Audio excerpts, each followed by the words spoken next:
Some breaking news. A Georgia appeals court has now agreed to take up the Trump team's appeal of the Fani Willis disqualification ruling. Now, a lower court had already ruled that Willis can remain on that case. So what happens there now? So the Trump team wants to appeal the decision. They would like Fani Willis kicked off the case entirely. The judge has ruled that Fani Willis could stay as long as her former paramour, Nathan Wade, was removed from the case to avoid even the appearance of any kind of a conflict. So he's off the case. Fani Willis is on.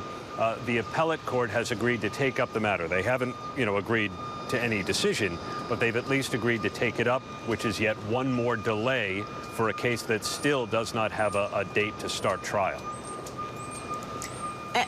So, Con, what does this do, these delays do, given we're 6 months away from the election now?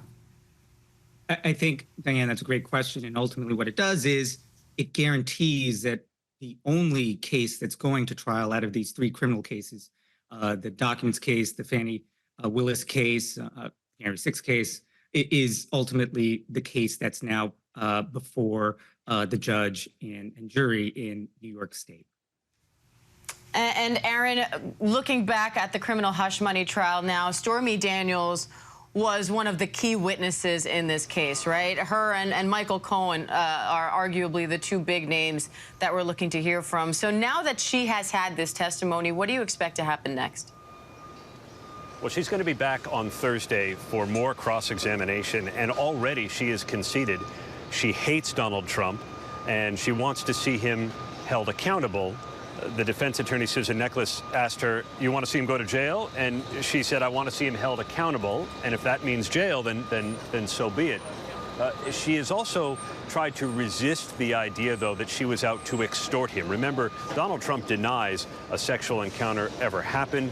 The defense has suggested that Stormy Daniels has been making money, dining out on this story for a decade, and it amounts to extortion of President Trump.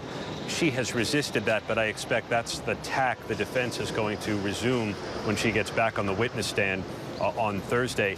And Diane, the testimony that will never be mentioned because it immediately preceded Stormy Daniels and was overshadowed may have even been more to the point, to the crux of the case, and that is a book editor reading excerpts from Trump's own books, talking about always reading the invoices and signing the checks by hand so you can be held accountable. Those are the kinds of details that prosecutors hope stick with the jury, too. All right, Aaron Katersky, Con Now a Day, thank you both.